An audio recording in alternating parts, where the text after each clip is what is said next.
Hello विद्यार्थी मित्रों, chapter 7 continue करिए છીએ આપણે. હવે ચાક ગતિ વિશે આપણે ડિટેલ કરવાનું છે બધું. બરાબર ધ્યાન આપજો, આ બહુ જ મહત્ત્વના સૂત્રો છે. ચાક ગતિ કરતા પદાર્થ માટે રેખીય ઝડપ અને કોણીય ઝડપ વચ્ચેનો સંબંધ v બરાબર r ઓમેગા તારવવાનો છે. તો એક ચાક ગતિ કરતો પદાર્થ લઈએ. એ પદાર્થનો કોઈ કણ પી છે. ધારો કે આ પદાર્થ છે ઝેડ અક્ષને અનુલક્ષીને ચાક ગતિ કરે છે. તો આ કણ પી છે એ આ કેન્દ્ર સીને અનુલક્ષીને આમ વર્તુળ ગતિ કરે. હવે કોઈ ટી સમયે ધારો કે કણ પી પર છે અને ટી પ્લસ ડેલ્ટા ટી સમયે પી ડેશ પર આવી ગયો. તો ડેલ્ટા ટી સમયમાં કણનું રેખીય સ્થાનાંતર કહીએ તો આવું પીપી ડેશ થાય. તો કણની સરેરાશ રેખીય ઝડપ વ્યાખ્યાયિત કરવી હોય તો સ્થાનાંતર ભાગ્યા સમય. તો સ્થાનાંતર આપણે ઝડપ છે એટલે અંતર લેવાનું છે, અંતર ભાગ્યા સમય. તો અંતર છે એ ચાપ પીપી ડેશ જેટલું થાય. સ્થાનાંતર રેખાખંડ પીપી ડેશ જેટલું થાય, પણ અંતર છે એ આમ ચાપ પીપી ડેશ જેટલું થશે, ભાગ્યા એ માટે લાગતો સમય ડેલ્ટા ટી છે. હવે એ પી છે એ આવા સી કેન્દ્રને અનુલક્ષીને આર ત્રિજ્યાવાળા વર્તુળ માર્ગે ધારો કે ભ્રમણ કરે છે. તો કણ જ્યારે પીથી પી ડેશ પર જાય ત્યારે ડેલ્ટા ટી સમયમાં કેન્દ્ર સી પાસે ડેલ્ટા થીટા જેટલો ખૂણો આંતરે છે. તો ખૂણો બરાબર ચાપ ભાગ્યા ત્રિજ્યા, માટે ચાપ બરાબર ત્રિજ્યા ગુણ્યા ખૂણો થાય. તો ડેલ્ટા થીટા છે એ ખૂણો છે, આર છે એ વર્તુળની ત્રિજ્યા છે અને ચાપ પીપી ડેશ છે. તો ચાપ પીપી ડેશ બરાબર આર ઇન્ટુ ડેલ્ટા થીટા થયું. ઓકે, તો આ કિંમત આપણે અહીંયા મૂકી દઈએ. તો રેખીય ઝડપ કેટલી થશે? તો ચાપ પીપી ડેશ એટલે R delta theta upon delta T. પણ delta theta upon delta T એ તો સરેરાશ કોણીય ઝડપ ઓમેગા કહેવાય. તો આ સરેરાશ ઝડપ થઈ ગઈ. સરેરાશ રેખીય ઝડપ બરાબર આર ઇન્ટુ સરેરાશ કોણીય ઝડપ. હવે જો સમયગાળો ડેલ્ટા ટી બહુ જ સૂક્ષ્મ એટલે ટેન્સ ટુ 0 લઈ લઈએ તો આ તત્કાલીન રેખીય ઝડપ થઈ જાય અને આ તત્કાલીન કોણીય ઝડપ થઈ જાય. તો આ તત્કાલીન રેખીય ઝડપ વી આર તે લખાય limit delta t tends to 0 r delta theta upon delta t. ટૂંકમાં એને r into d theta upon dt કહેવાય. ને કોણીય સ્થાનાંતરનું સમયની સાપેક્ષે વિકલન એટલે કોણીય ઝડપ. તો આ રેખીય ઝડપ અને કોણીય ઝડપ વચ્ચેનો અદિશ સંબંધ છે. મિત્રો, આ બહુ જ મહત્ત્વનું સૂત્ર છે. જ્યાં જ્યાં વર્તુળ ગતિનો ઉલ્લેખ આવશે ત્યાં દરેક જગ્યાએ આ સૂત્રનો આપણે ઉપયોગ કરવાનો છે. ઓકે, તો આ અદિશ સંબંધ થયો. રેખીય ઝડપ અને કોણીય ઝડપ છે એમની વચ્ચેનો આ અદિશ સંબંધ છે. જો એને રેખીય વેગ ને કોણીય વેગ કહીએ તો આ એના માત્ર મૂલ્યો છે. દિશા સહિત કરવું હોય તો સદિશ સંબંધ પણ મેળવવાનો છે. તો હવે સદિશ સંબંધ કરીએ. મિત્રો, રેખીય ઝડપ અને કોણીય ઝડપનો અદિશ સંબંધ કર્યો.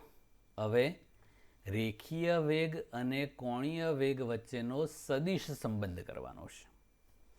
તો કોઈ દ્રઢ વસ્તુનો કોઈ કણ છે, ધારો કે પી, જે સીને અનુલક્ષીને ચાક ગતિ કરે છે.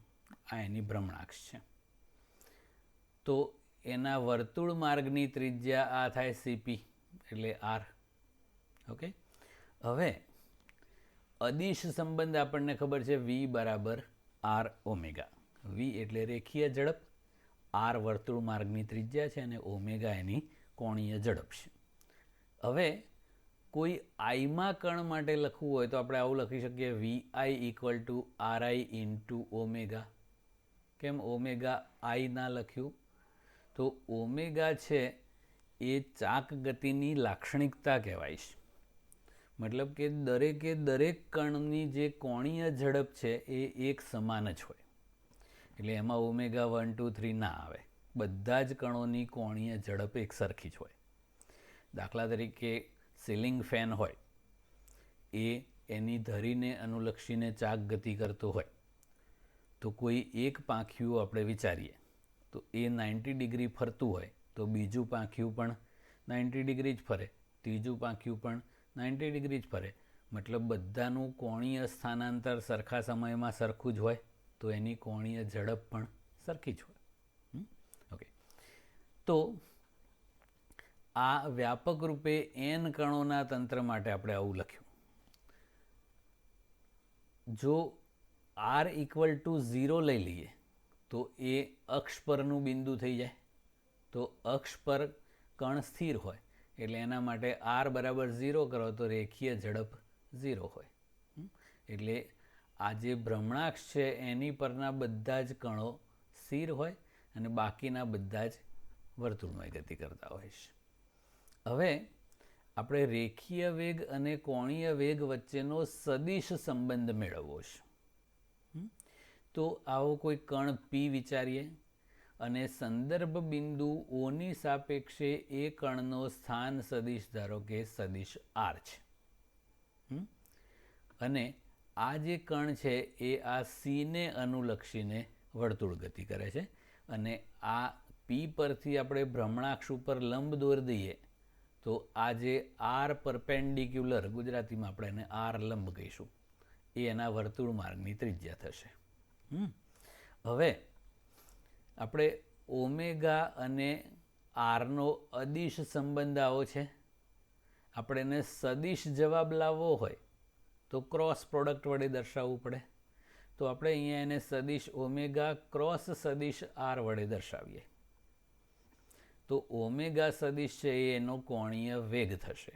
એ બધા કણો માટે એક સરખો જ છે. સદિશ આર એટલે આ સદિશ ઓપી થાય. હવે ત્રિકોણની રીત અનુસાર સદિશ ઓપી એટલે સદિશ ઓસી પ્લસ સદિશ સીપી આવું થાય. તો આપણે વિભાજનના નિયમ પ્રમાણે આને બે ભાગમાં વિભાજિત કરી દઈએ તો આ ઓમેગા ક્રોસ સદિશ ઓસી પ્લસ સદિશ ઓમેગા ક્રોસ સદિશ સીપી થાય. પણ આપણે આગળ કર્યું એ પ્રમાણે ઓમેગાની દિશા ભ્રમણાક્ષને સમાંતર આમ છે અને આ જે ઓસી સદિશ આવ્યો એ પણ ભ્રમણાક્ષને સમાંતર જ આવ્યો. તો આ બે સદિશો પરસ્પર સમાંતર છે. તો આપણે જે સદિશ ગુણાકારના ગુણધર્મો કર્યા એમાં કર્યું હતું કે સમાંતર સદિશોનો ક્રોસ પ્રોડક્ટ હંમેશા શૂન્ય હોય. તો આ 0 થઈ ગયું. તો બાકી કયું રહ્યું? તો સદિશ ઓમેગા ક્રોસ સદિશ સીપી. તો સદિશ ઓમેગા ક્રોસ સદિશ આર એટલે સદિશ ઓમેગા ક્રોસ સદિશ સીપી થાય. ટૂંકમાં સંદર્ભ બિંદુ O લઈએ તો પણ આપણે આ જ લંબ અંતર ધ્યાનમાં લેવાનું થાય. સંદર્ભ બિંદુ ધારો કે અહીંયા ગણી લઈએ તો પણ આ ઘટક શૂન્યવાળું થઈ જાય આ પ્રમાણે અને આ જ લંબ અંતર ગણવાનું થાય. ટૂંકમાં જે વર્તુળ માર્ગ છે એની ત્રિજ્યા જ આપણે ધ્યાનમાં લેવાની થશે. એટલે આ ઓમેગા ક્રોસ આર છે એ સદિશ આર આ ગમે તે હોય આપણે નહીં વિચારવાનું. આપણે આ આર લંબ જે છે ને બસ એ જ ધ્યાનમાં લેવાનું થાય. તો આ ઓમેગા ઇન્ટુ આર લંબ એ તો એ પી બિંદુ આગળની રેખીય વેગનું મૂલ્ય થાય. તો સદિશ સ્વરૂપે લખવું હોય તો આ સદિશ ઓમેગા ક્રોસ સદિશ આર અને આ કેટલો થયો? તો એ રેખીય વેગ જેટલો છે. ઓકે, કેમ કે અહીંયા ઓમેગાની દિશા ભ્રમણાક્ષને સમાંતર આમ છે અને સીપીની દિશા ત્રિજ્યાની દિશામાં છે. એ બે એકબીજાને લંબ છે. એટલે લંબ સદિશ હોય તો સાઇન 91 થઈ જાય. તો ખાલી આનું મૂલ્ય જ વિચારવાનું રહે અને દિશા છે એ ઓમેગા અને આરથી બનતા સમતલને લંબ, એટલે આમ સ્પર્શકની દિશામાં થશે. અને સ્પર્શકની દિશામાં તો રેખીય વેગ છે, એટલે આ રેખીય વેગ. તો આ કોણીય વેગ અને રેખીય વેગ વચ્ચેનો સદિશ સંબંધ થઈ ગયો. આને સદિશ આર ક્રોસ સદિશ ઓમેગા ના લખાય પાછું, કારણ કે સદિશ ગુણાકાર સમક્રમી નથી. જો આર ક્રોસ ઓમેગા કરો એ તો આમ જવાબ આવે, સ્પર્શકની દિશામાં આવે પણ ઉલટું આવે. આમ ભ્રમણ કરે છે તો સ્પર્શકની દિશામાં રેખીય વેગ આમ જ હોય. એટલે ઓમેગા ક્રોસ સદિશ આર જ કરવાનું, આર ક્રોસ ઓમેગા નહીં કરવાનું. તો આ સદિશ સંબંધ આ રીતનો થાય છે. ઓકે, હવે આપણે આખા ચેપ્ટરમાં ભ્રમણાક્ષને સ્થિર જ લેવાની છે. તો સ્થિર ભ્રમણાક્ષ હોય તો ઓમેગાની દિશા તો સ્થિર આમ જ હોય ભ્રમણાક્ષને સમાંતર. જો ભ્રમણાક્ષ સ્થિર ના હોય તો ઓમેગાની દિશા સમય સાથે બદલાતી રહે, પણ આપણે એવો કેસ લેવાનો નથી. તો ઓમેગાની દિશા સ્થિર ભ્રમણાક્ષના કેસમાં ભ્રમણાક્ષને સમાંતર આમ જ રહેશે. ઓમેગાનું મૂલ્ય બદલાઈ શકે. આ આરનું મૂલ્ય અલગ અલગ લો તો વીનું મૂલ્ય અલગ અલગ હોય, ઓમેગાનું મૂલ્ય અલગ અલગ હોઈ શકે. પણ સ્થિર ભ્રમણાક્ષના કેસમાં ઓમેગાની દિશા કમ્પલસરી ભ્રમણાક્ષને સમાંતર આમ જ થશે. વીની દિશા કમ્પલસરી સ્પર્શકની દિશામાં જ થશે. અને આરની દિશા હંમેશા ત્રિજ્યાવર્તી આમ જ થશે. ઓકે, એટલે આ સ્થિર ભ્રમણાક્ષના કેસમાં આ દિશાઓ ફિક્સ જ છે અને આ ત્રણે ત્રણ એકબીજાને લંબ છે. ઓકે, હવે કોણીય પ્રવેગ વિશે વાત કરવાની છે આપણે. મિત્રો, ટેક્સ્ટબુકમાં બહુ જ ટૂંકમાં આપી દીધું છે, આપણે થોડુંક ડિટેલ જોઈએ છે એટલે પ્રોપરલી ખબર પડે. કોણીય પ્રવેગ એટલે ચાક ગતિ કરતા પદાર્થના કોઈપણ કણના કોણીય વેગના ફેરફારનો સમય દર, એને કોણીય પ્રવેગ કહેવાય છે. તો એ સમજવા માટે આપણે એક ચાક ગતિ લઈએ જેની ભ્રમણાક્ષ આપણી તરફ એટલે ઝેડ અક્ષને સમાંતર છે. અને ટી સમય ધારો કે કણ પી ઉપર હોય ત્યારે એનો કોણીય વેગ ઓમેગા છે. ને ટી પ્લસ ડેલ્ટા ટી સમયે કણ ભ્રમણ કરતો કરતો પી ડેશ પર જતો રહ્યો, ત્યાં એની કોણીય વેગ ઓમેગા પ્લસ ડેલ્ટા ઓમેગા છે. તો ડેલ્ટા ટી સમયમાં કોણીય વેગમાં થતો ફેરફાર ડેલ્ટા ઓમેગા થયો. તો સરેરાશ કોણીય પ્રવેગ એટલે કોણીય વેગના ફેરફારનો સમય દર, એટલે કે કોણીય વેગમાં થતો ફેરફાર ભાગ્યા સમયગાળો. એને એકમ સમયમાં કોણીય વેગમાં થતો ફેરફાર, એને પણ સરેરાશ કોણીય પ્રવેગ આલ્ફા કહેવાય છે. પેલાની જેમ જ જો સમયગાળો બહુ જ સૂક્ષ્મ લઈ લઈએ, ડેલ્ટા ટી ટેન્સ ટુ 0, તો આ તત્કાલીન કોણીય વેગ મળી જાય, એને સદિશ આલ્ફા કહેવાય. તો limit delta t tends to 0 delta omega by delta t કરીએ તો ટૂંકમાં એને ડી ઓમેગા બાય ડીટી કહેવાય છે. કોણીય વેગનું સમયની સાપેક્ષે વિકલન એટલે કોણીય પ્રવેગ. પણ આપણને ખબર છે કે ઓમેગા એટલે તો ડી થીટા બાય ડીટી. તો આ d by dt of d theta by dt એટલે એને ડી2 થીટા બાય ડીટી2 પણ કહેવાય. તો કોણીય સ્થાનાંતરનું સમયની સાપેક્ષે 2 વાર વિકલન એટલે કોણીય પ્રવેગ. હવે આ કોણીય વેગના ફેરફારની દિશા એ જ કોણીય પ્રવેગની દિશા છે. અને સ્થિર ભ્રમણાક્ષના કેસમાં કોણીય વેગના ફેરફારની દિશા ભ્રમણાક્ષને સમાંતર છે, તો કોણીય પ્રવેગની દિશા પણ ભ્રમણાક્ષને સમાંતર જ હશે. એટલે ટૂંકમાં ઓમેગાની અને આલ્ફાની દિશા બંને ભ્રમણાક્ષને સમાંતર થાય. એનો એકમ કરીએ આલ્ફાનો, તો ઓમેગાનો એકમ રેડિયન પર સેકન્ડ, એના ભાગ્યા સેકન્ડ એટલે રેડિયન પર સેકન્ડ સ્ક્વેર. વ્યવહારુ એકમ તરીકે રોટેશન પર સેકન્ડ સ્ક્વેર પણ લખાઈશ. ઓકે, તો આ થઈ ગયો કોણીય પ્રવેગ. હવે એક બહુ જ મહત્વનો ક્વેશ્ચન કરવાનો છે. ટોર્ક એટલે શું? અને કણ પર લાગતું ટોર્ક સમજાવવાનું છે. તો મિત્રો, રેખીય ગતિમાં જે ભાગ બળ ભજવે છે એ ચાક ગતિમાં ટોર્ક ભજવે છે.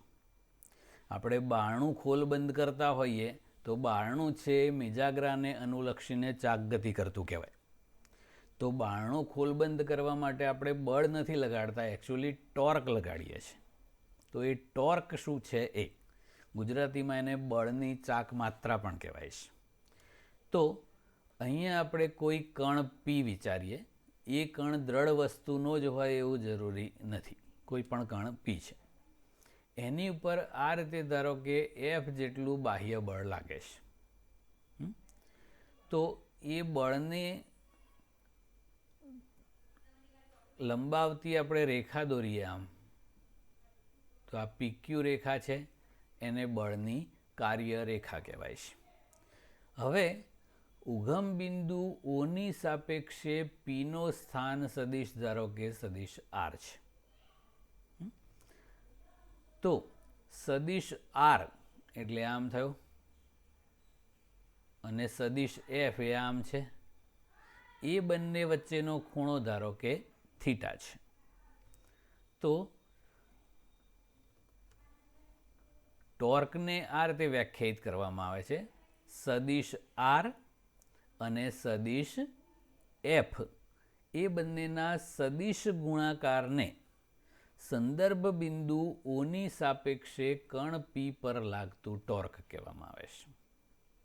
મિત્રો, એ ટોર્કની વ્યાખ્યામાં સંદર્ભ બિંદુનો ઉલ્લેખ કરવો જરૂરી છે.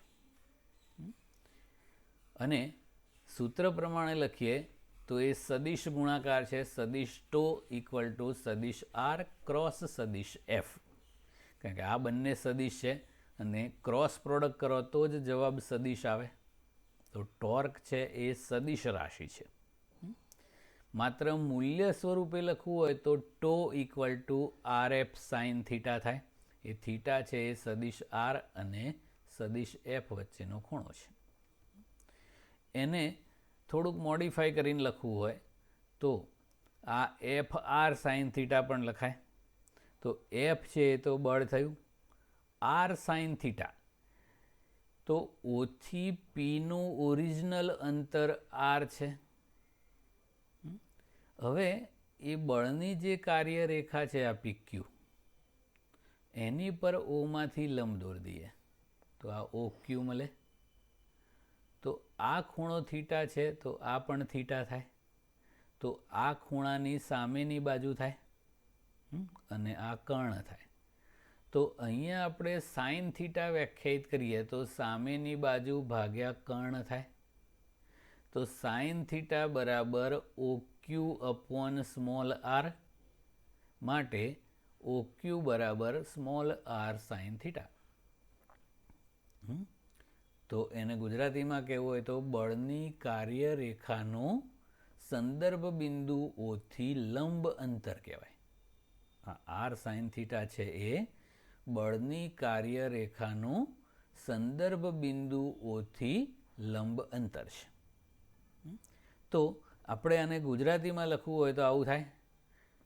F એટલે એ બળનું મૂલ્ય ગુણ્યા આ R સાઇન થીટા એટલે બળની કાર્યરેખાનું સંદર્ભ બિંદુઓથી લંબ અંતર. એને ગુજરાતીમાં સંદર્ભ બિંદુઓને અનુલક્ષીને બળની ચાક માત્રા પણ કહેવાય છે. ગુજરાતીમાં આવું કહેવાય છે.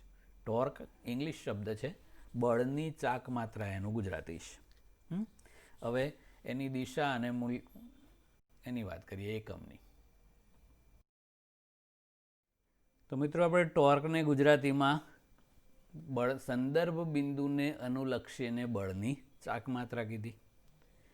એનું પારિમાણિક સૂત્ર કરવું હોય તો R ક્રોસ F છે. તો Rનું L1 થાય અને F એટલે બળનું M1 L1 T - 2 થાય. સાઇન થીટાનું કંઈ ના થાય, માટે આ M1 L2 T - 2 થયું. એકમ કરવો હોય તો આરનો મીટર અને એફનો ન્યૂટન, એટલે ન્યૂટન ઇન્ટુ મીટર એટલે જૂલ થયો. તો કાર્ય જેવું જ થયું ને. તો ટોર્ક અને કાર્ય એ બંનેના પરિમાણને એકમ બધું જ સરખું છે, પણ એ બંને રાશિઓ અલગ છે. કાર્ય છે એ અદિશ રાશિ છે, એ સદિશ એફ ડોટ સદિશ ડીથી મેળવેલું ને, તો કાર્ય અદિશ છે. જ્યારે ટોર્ક છે એ આર ક્રોસ એફથી મેળવેલું છે, એ સદિશ છે. એટલે બંને રાશિઓ અલગ છે. એટલે ઓબ્જેક્ટિવમાં એવું પૂછી શકાય કે ટોર્ક અને કાર્ય બંનેના પરિમાણ સમાન હોવા છતાંય એ બે રાશિઓ અલગ કેમ છે? તો ટોર્ક સદિશ રાશિ છે, જ્યારે કાર્ય અદિશ રાશિ છે, એટલા માટે. હવે ટોર્કની દિશાની વાત કરીએ તો સદિશ આર ક્રોસ સદિશ એફ વડે ટોર્ક વ્યાખ્યાયિત કર્યું. તો જમણા હાથના સ્ક્રૂના નિયમ પ્રમાણે સદિશ આર અને સદિશ એફથી બનતા સમતલને લંબ સ્ક્રૂ મૂકવાનો અને સ્ક્રૂને આરથી એફ તરફ ફેરવવાનો. તો સ્ક્રૂ જે દિશામાં આગળ વધે એ ટોર્કની દિશા થશે.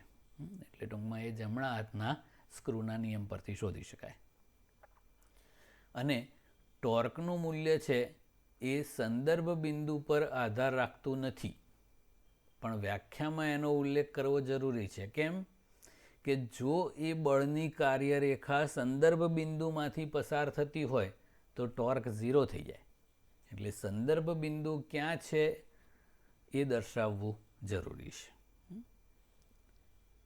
ઓકે, હવે બીજો એક ક્વેશ્ચન કરીએ છીએ. એ પહેલાં બીજી એક વસ્તુ કરી દઈએ. આનો મતલબ શું થાય છે? આપણે બારણું હોય તો મિજાગરાનું અનુલક્ષીને બારણું ચાક ગતિ કરે છે. હવે બારણાનું જે આખું પાટિયું હોય એને દિશામાં આપણે આર ગણીએ છીએ. તો એ બારણાની પાટિયાને સમાંતર ખેંચીએ તો બારણું ખોલબંધ ના કરે, કારણ કે એમાં થીટાનું મૂલ્ય છે એ 0 હોય, કારણ કે આર અને એફ એક જ દિશામાં થઈ જાય. દબાવો તો આર અને એફ વિરુદ્ધ થઈ જાય તો થીટા 180 થઈ જાય. તો આર એફ સાઇન થીટા છે ને ટોર્કનું મૂલ્ય. તો થીટા 0 હોય તોય ટોર્ક 0, કારણ કે સાઇન 0 0. અને થીટા 180 ડિગ્રી હોય તો સાઇન 180 ડિગ્રી પણ 0, એટલે ટોર્ક 0. તો ટોર્ક છે એ 3 રીતે શૂન્ય થઈ જાય. કાં તો આર 0 હોય, એટલે આપણે સંદર્ભ બિંદુ પર જ બળ લગાડીએ તો ટોર્ક 0 હોય. બળ જ ના લગાડીએ તો પણ ટોર્ક 0 હોય. અને જો આર અને એફ વચ્ચેનો ખૂણો 0 અથવા 180 ડિગ્રી હોય તો પણ ટોર્ક 0 હોય છે. ઓકે, ટૂંકમાં સંદર્ભ બિંદુનો ઉલ્લેખ એટલા માટે કરવાનો કે સંદર્ભ બિંદુ ક્યાં ન હોવું જોઈએ? તો એ બળની કાર્યરેખા ઉપર ના હોવું જોઈએ. ઓકે, હવે નેક્સ્ટ ક્વેશ્ચન કરીએ છીએ. કણનું કોણીય વેગમાન સમજાવીને દર્શાવો કે એ રેખીય વેગમાનની ચાક માત્રા છે. તો આવું XYZ યામાક્ષ પદ્ધતિ લઈએ. સંદર્ભ બિંદુથી આર સ્થાન સદિશ ધરાવતા બિંદુ Qની આપણે વાત કરીએ. તો અહીંયા કોઈ એમ દ્રવ્યમાનવાળો કણ છે જે P જેટલા રેખીય વેગમાનથી આમ ગતિ કરે છે. આપણને ખબર છે રેખીય વેગમાન P બરાબર mv હોય. તો એ કણના રેખીય વેગમાન P આમ છે, સ્થાન સદિશ આર આમ છે, એ બે વચ્ચેનો ખૂણો થીટા છે. તો કણના સ્થાન સદિશ આર અને રેખીય વેગમાન પીના સદિશ ગુણાકારને સંદર્ભ બિંદુ ઓના સંદર્ભમાં કણનું કોણીય વેગમાન L કહેવાય છે, એન્ગ્યુલર મોમેન્ટમ કહેવાય છે. તો એમ દળના કોઈ કણ Qનો ધારો કે ઓની સાપેક્ષે સ્થાન સદિશ આર હોય, રેખીય વેગમાન P હોય, તો એનું કોણીય વેગમાન આપણે આ રીતે વ્યાખ્યાયિત કરીએ છીએ. તો એ કણ Q છે એ કોઈ પણ સિંગલ કણ હોઈ શકે અથવા દ્રઢ વસ્તુનો પણ હોઈ શકે. એટલે એ કણ દ્રઢ વસ્તુનો હોય એવું જરૂરી નથી. સદિશ પી અને સદિશ આર આમ છે, એ બે વચ્ચેનો ખૂણો થીટા છે. તો કોણીય વેગમાન આ રીતે વ્યાખ્યાયિત કરાય છે, સદિશ એલ ઇક્વલ ટુ સદિશ આર ક્રોસ સદિશ પી. એનો એકમ કરવો હોય તો આનો એકમ આપણે કિલોગ્રામ મીટર પર સેકન્ડ કરતા હતા, અને આનો ઇન્ટુ મીટર એટલે કિલોગ્રામ મીટર સ્ક્વેર પર સેકન્ડ. મિત્રો, આને ઉપર નીચે સેકન્ડ વડે ગુણી નાખો તો કિલોગ્રામ મીટર સ્ક્વેર પર સેકન્ડ સ્ક્વેર ઇન્ટુ સેકન્ડ થાય, અને કિલોગ્રામ મીટર સ્ક્વેર પર સેકન્ડ સ્ક્વેરને જૂલ કહેવાય, એટલે આ જૂલ ઇન્ટુ સેકન્ડ એનો બીજો એકમ છે. પારિમાણિક સૂત્ર કરવું હોય તો આનું કાર્યનું m1L2T-2 હોય ને આનું T1 હોય, એટલે m1L2T-1 થાય. હવે આ કોણીય વેગમાનની વ્યાખ્યામાં પણ સંદર્ભ બિંદુનો ઉલ્લેખ કરવો જરૂરી છે, કારણ કે જો રેખીય વેગમાનની દિશા આમ અથવા આમ હોય તો થીટા 0 અથવા 180 થઈ જાય, તો ક્રોસ પ્રોડક્ટ 0 થઈ જાય, તો કોણીય વેગમાન 0 થઈ જાય. ઓકે, અને મૂલ્ય સ્વરૂપે લખીએ અને એના ઘટકો કેવા હોય એની વાત કરીએ છીએ. તો કોણીય વેગમાન સદિશ એલની દિશાની આપણે વાત કરીએ તો સદિશ એલ ઇક્વલ ટુ સદિશ આર ક્રોસ સદિશ પી કર્યું. તો જમણા હાથના સ્ક્રૂના નિયમ પ્રમાણે સદિશ એલ અને એની દિશા એ આર અને પીથી બનતા સમતલને લંબ જમણા હાથના સ્ક્રૂના નિયમ પ્રમાણે મળે, એટલે કે સદિશ આર અને સદિશ પીથી બનતા સમતલને લંબ સ્ક્રૂ મૂકવાનો અને સ્ક્રૂને આરથી પી તરફ ફેરવવાનો. તો સ્ક્રૂ જે દિશામાં આગળ વધે એ કોણીય વેગમાનની દિશા થાય. તો આપણા આકૃતિ પ્રમાણે એ ઝેડ અક્ષની દિશામાં એટલે ઓઝેડ દિશામાં થશે, ધન ઝેડ દિશામાં કહેવાય. હવે એના મૂલ્યની વાત કરીએ તો આર ક્રોસ પીનું મૂલ્ય એટલે એલનું મૂલ્ય એટલે આર પી સાઇન થીટા થાય. અને આગળ કર્યું એ જ પ્રમાણે અહીંયા પણ આર સાઇન થીટા છે એ સંદર્ભ બિંદુ ઓથી એ રેખીય વેગમાનનો જે સદિશ છે એનું લંબ અંતર થાય છે. અહીંયા એ ઓ આર વડે દર્શાવેલું. તો રેખીય વેગમાન ગુણ્યા સંદર્ભ બિંદુથી રેખીય વેગમાનના સદિશનું લંબ અંતર એટલે આ ઓ આર, અને આ રેખીય વેગમાનનું મૂલ્ય. તો ગુજરાતીમાં કહેવું હોય તો કણનું કોણીય વેગમાન બરાબર રેખીય વેગમાન ગુણ્યા સંદર્ભ બિંદુથી રેખીય વેગમાનના સદિશનું લંબ અંતર. ઓરિજિનલ અંતર તો આર છે, લંબ અંતર આર સાઇન થીટા છે. ઓકે, અને એને જ સંદર્ભ બિંદુને અનુલક્ષીને રેખીય વેગમાનની ચાકમાત્રા કહેવાય છે. એટલે કોણીય વેગમાન એ જ રેખીય વેગમાનની ચાકમાત્રા એનું બીજું નામ છે. હવે એ કોણીય વેગમાન સદિશ રાશિ છે એટલે એને ઘટકો સ્વરૂપે દર્શાવી શકાય. તો સદિશ એલ ઇક્વલ ટુ સદિશ આર ક્રોસ સદિશ પી છે. તો આપણે ક્રોસ પ્રોડક્ટમાં ગુણધર્મોમાં કરેલું કે ક્રોસ ગુણાકારને આપણે નિશ્ચાયક સ્વરૂપે રજૂ કરી શકીએ. તો નિશ્ચાયકની પહેલી હાર છે એ કેરેટ આઈ, કેરેટ જે, કેરેટ કે. બીજી હાર છે એ આરના ઘટકો એક્સ, વાય, ઝેડ. અને જે ત્રીજી હાર છે એ રેખીય વેગમાન પીના ઘટકો થાય પી એક્સ, પી વાય અને પી ઝેડ. અને આનું આપણે વિસ્તરણ કરીએ તો કેરેટ આઈ અને આઈવાળી લાઈનો દબાઈ દેવાની. તો y p z minus z p y થઈ ગયું, પ્લસ કેરેટ જે, તો કેરેટ જેવાળી લાઈનો દબાઈ દઈએ. તો વચ્ચેવાળામાં ઊંધું લેવાનું, પહેલાં આમ ને પછી આમ. તો Z P x minus X P Z plus caret કે, તો કેરેટ કે વાળી લાઈનો દબાઈ દીધી. આમાં સીધું લેવાનું. એક્સ પીવાય માઇનસ વાય પીએક્સ. ઓકે, તો આ નિશ્ચાયકનું વિસ્તરણ છે. તો આ કેરેટ આઈનો જે સહગુણક છે એને કોણીય વેગમાનનો એક્સ ઘટક એલએક્સ કહેવાય છે. આ જે કેરેટ જેનો સહગુણક છે એને કોણીય વેગમાનનો વાય દિશાનો ઘટક એલવાય કહેવાય છે. અને કેરેટ કેનો જે સહગુણક છે એને કોણીય વેગમાનનો ઝેડ દિશાનો ઘટક એલઝેડ કહેવાય છે.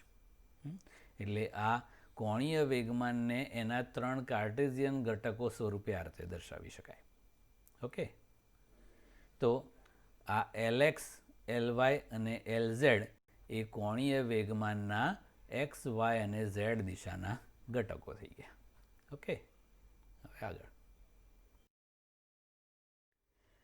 તો મિત્રો આપણે 2 સદિશ રાશિઓ ટોર્ક અને કોણીય વેગમાન વ્યાખ્યાયિત કર્યું. હવે એ ટોર્ક અને કોણીય વેગમાન વચ્ચેનો સંબંધ મેળવવાનો છે. જેમ રેખીય ગતિમાં બળ અને રેખીય વેગમાનનો સંબંધ હતો એફ બરાબર ડીપી બાય ડીટી, એવું હવે ટોર્ક અને કોણીય વેગમાનનો સંબંધ કરવો છે. તો કોણીય વેગમાન સદિશ એલ ઇક્વલ ટુ સદિશ આર ક્રોસ સદિશ પી કર્યું. હવે આનું બંને બાજુ સમય સાપેક્ષે વિકલન કરીએ. તો હવે ધ્યાન રાખજો, એક નવી આઈટમ છે. આનું ડીએલ બાય ડીટી થાય. હવે આ બંને રાશિઓ સમય સાથે બદલાય છે. તો ગુણાકાર માટેનો ક્રોસ પ્રોડક્ટ માટે એટલે કે આ વિકલનનો નિયમ યાદ રાખવાનો છે. પહેલું અચળ બીજાનું વિકલન પ્લસ બીજું અચળ પહેલાનું વિકલન. વિકલન માટેનો ગુણાકારનો નિયમ. પહેલું અચળ બીજાનું વિકલન પ્લસ બીજું અચળ પહેલાનું વિકલન. પણ ક્રોસ પ્રોડક્ટમાં આવું આગળ પાછળ નહીં કરવાનું, એટલે ધ્યાન રાખવાનું. પહેલું અચળ એટલે સદિશ આરનો સદિશ આર ક્રોસ બીજાનું વિકલન એટલે પીનું સમય સાપેક્ષ એટલે ડીપી બાય ડીટી વિકલન થાય, પ્લસ બીજું અચળ. તો આ બીજું ત્યાંનું ત્યાં જ રાખવાનું, એટલે આ બીજું ત્યાંનું ત્યાં જ રહ્યું. ક્રોસ આગળ છે એ આરનું સમય સાપેક્ષે વિકલન એટલે ડીઆર બાય ડીટી કરવાનું. પહેલું અચળ બીજાનું વિકલન પ્લસ બીજું અચળ પહેલાનું વિકલન.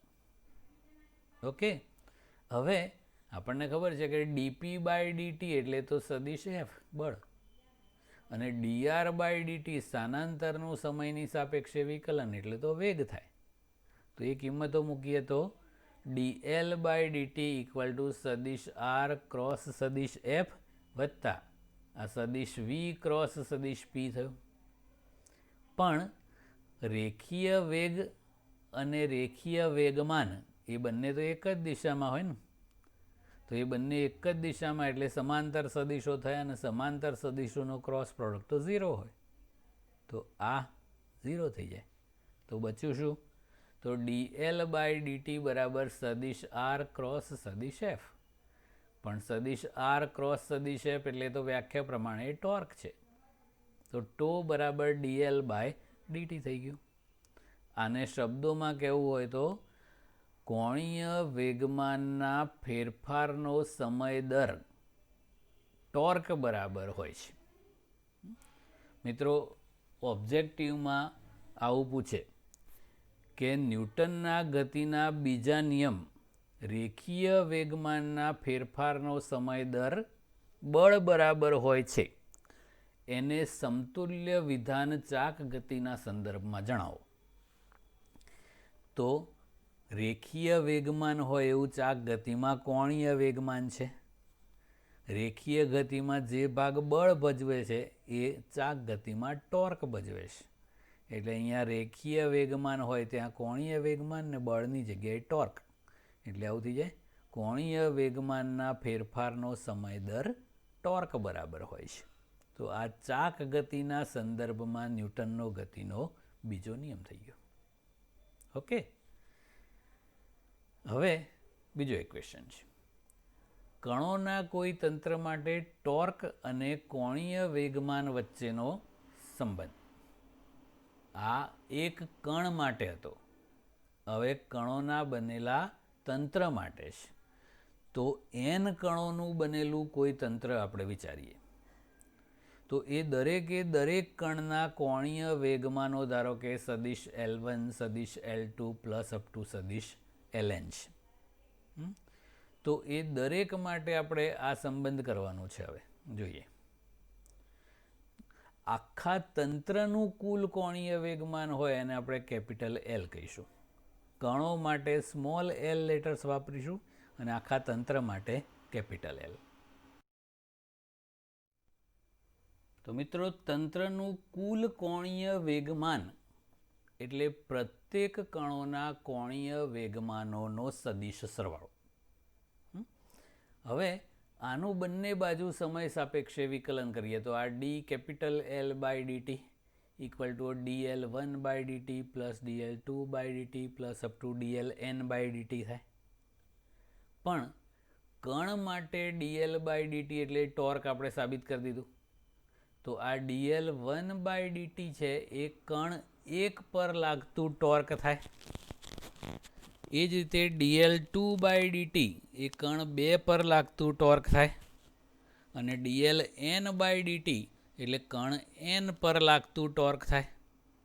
તો d capital L by dt equal to τ1 plus τ2 plus up to τn આ પ્રત્યેક કણ પર લાગતા ટોર્કોનો સદિશ સરવાળો એટલે કે આખા તંત્ર પર લાગતું પરિણામી ટોર્ક થાય. તો d capital L by dt equal to τ થયું. તો આ તંત્ર માટે ન્યૂટનનો ગતિનો બીજો નિયમ ચાક ગતિના સંદર્ભમાં થઈ ગયો કહેવાય.